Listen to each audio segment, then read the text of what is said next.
बुरी फंस गई आरएसएस, संघ की दुकान पर मुस्लिम प्लस ओबीसी का ऑफर। कौन ले जाएगा बीजेपी की कमान? नागपुर में चालाकी, दिल्ली में बेचैनी। नागपुर और नड्डा जी के सूटकेस के बीच एक चर्चा तेजी से घूम रही है। अगला बीजेपी अध्यक्ष कौन होगा? नागपुर में मोहन भागवत एक नए ब्राह्मण चेहरे की तलाश में हैं, जबकि जमीनी कार्यकर्ता कह रहे हैं कि ब्राह्मण कार्ड आउटडेटेड हो चुका है। 2024 के लोकसभा चुनाव ने एक बात बिल्कुल साफ कर दी है, यूपी बिहार की सत्ता की चाबी अब ओबीसी वोट बैंक के हाथ में है।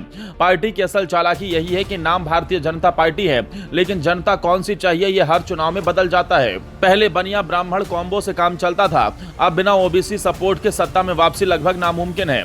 संघ की पुरानी सोच में शाखा में झाड़ू लगाने वाला कुर्सी तक पहुंचता था, लेकिन अब ओबीसी नेता झाड़ू कम माइक ज्यादा उठाने लगे हैं और ब्राह्मण नेता टेलीग्राम चैनल चला रहे हैं।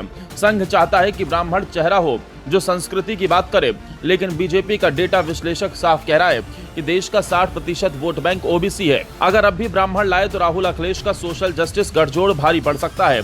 बीजेपी की सबसे बड़ी मुश्किल यही है कि कास्ट भी चाहिए और कॉस्ट भी चाहिए। ओबीसी चेहरा लाओ तो यूपी बिहार में वोट मिलेगा, लेकिन ब्राह्मण लॉबी नाराज होगी और फंडिंग पर असर पड़ेगा। ब्राह्मण नेताओं से कॉर्पोरेट को भरोसा रहता है कि ये संस्कृति और सीएसआर दोनों को मैनेज कर लेंगे। वहीं ओबीसी नेता लाए तो डर रहता है कि कहीं सामाजिक न्याय के नाम पर नया टैक्स कल्चर ना शुरू हो जाए। अब आइए विपक्ष की तरफ। राहुल गांधी ने 10 साल में सीखा है कि डेटा राजनीति में कितना जरूरी है। 2024 के बाद उन्होंने ओबीसी, जाति जनगणना और सोशल जस्टिस को केंद्र में रख लिया। अखिलेश यादव का पीडीए यानी पिछड़ा दलित अल्पसंख्यक फॉर्मूला पहले से ही असर दिखा रहा है।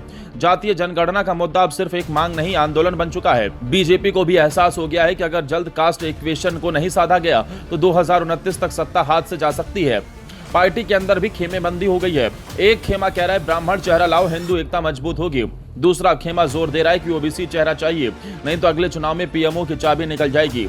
प्रधानमंत्री नरेंद्र मोदी इस पूरी बहस पर चुप हैं, जैसे मन की बात अब मन में ही टकरा रही हो। जनता यानी सोशल मीडिया भी बटा हुआ है। ट्विटर पर #OBC और बीजेपी ट्रेंड कर रहा है, जबकि फेसबुक पर पुराने संघ समर्थक लिख रहे हैं ब्राह्मण गया तो बीजेपी गई। व्हाट्सएप यूनिवर्सिटी में 2 तरह के फॉरवर्ड्स चल रहे हैं, एक ब्राह्मण का अपमान राष्ट्र का अपमान है और दूसरा ओबीसी को दबाओगे तो कुर्सी से जाओगे। साफ है जनता भी उलझी हुई है, क्योंकि बीजेपी खुद नहीं समझ पा रही है कि अब वो किस जनता की पार्टी है। 2024 के चुनाव नतीजों के बाद मोहन भागवत के बदले सुर भी इसी उलझन का संकेत दे रहे हैं। उन्होंने एक सभा में कहा है कि हमें ओबीसी और अल्पसंख्यकों के मन को समझना होगा, उनके बीच जाना होगा। ये वही संघ है जिसने 2014 में लव जिहाद, घर वापसी और संस्कृति रक्षा के नारे बुलंद किए थे। अब वही संघ कह रहा है कि हर भारतीय बराबर है।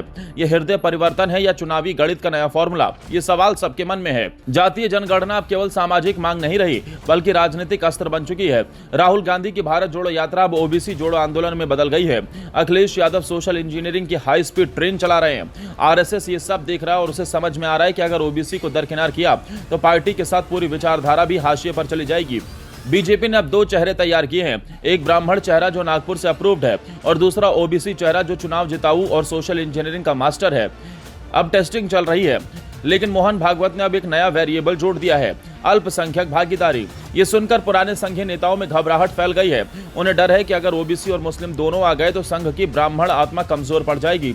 लेकिन संघ का नया मंत्र है, विचारधारा तभी जिंदा रहती है जब सत्ता हाथ में हो। बीजेपी की कास्ट कॉस्ट प्रॉब्लम अब गहरी होती जा रही है। जाति संतुलन चाहिए ताकि वोट मिले और लागत संतुलन चाहिए ताकि फंडिंग बनी रहे। अब पार्टी सोच रही है कि ओबीसी नेता को आगे कर सामाजिक न्याय का संदेश दिया जाए और बैकडोर से ब्राह्मण लॉबी को संतुष्ट किया जाए। लेकिन क्या इतनी नाजुक संतुलन साधना संभव है? विपक्ष भी अब पहले से ज्यादा ताकतवर है। राहुल गांधी सोशल जस्टिस का मुद्दा लेकर जनता से सीधा संवाद कर रहे हैं। अखिलेश यादव का जातीय पीडीए फॉर्मूला जमीन पर तेजी से काम कर रहा है।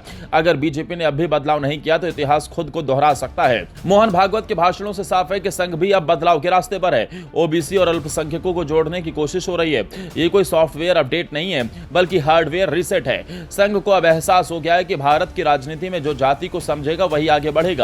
अंत में सवाल यही है कि क्या बीजेपी अब भी सिर्फ ब्राह्मण चेहरा आगे करेगी और ओबीसी वोट बैंक को रिस्क पर डालेगी, या सत्ता की राजनीति के ताजगी भरे सच को अपनाएगी?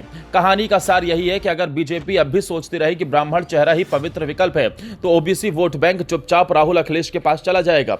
अगर ओबीसी नेता को सामने लाती है तो संघ की पारंपरिक ब्राह्मण आत्मा डगमगाएगी, लेकिन सत्ता की नाव बच सकती है। संघ और बीजेपी अब एक क्रॉस रोड पर है। आदर्श बनाम अवसरवाद, परंपरा बनाम परिवर्तन। मोहन भागवत के नए संदेश से साफ है कि आरएसएस की दुकान पर अब नया डिस्काउंट ऑफर है। ओबीसी प्लस अल्पसंख्यक बराबर राष्ट्र निर्माण। जिस राजनीति ने कभी तिलक, तराजू और तलवार को गाली दी थी, वही अब जातीय जनगणना और सामाजिक न्याय के पर्चे बांट रही है। राम मंदिर बनाकर जो पार्टी खुद को अजय समझ रही थी, अब उसे डर सता रहा है कि कहीं यादव, निषाद, कोरी जोड़कर कोई नया राम न बन जाए।